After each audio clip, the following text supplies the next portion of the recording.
Bine v-am găsit în...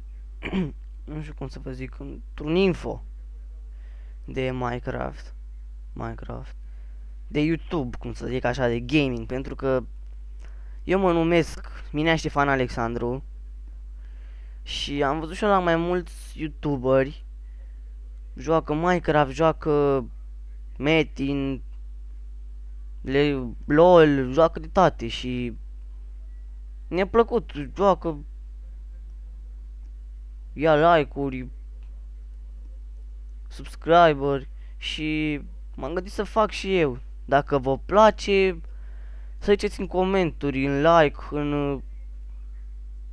să dați subscribe și nu știu, o să joc Minecraft.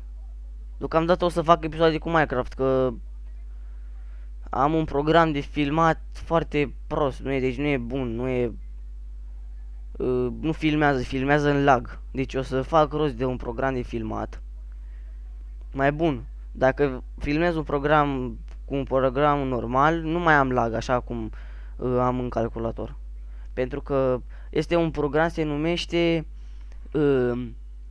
HyperCam 3. Și ăsta filmează în lag, deci nu pot să vă explic cât de lag filmează. Și nu știu ce să vă mai zic. Acesta a fost, cred că, primul episod de info.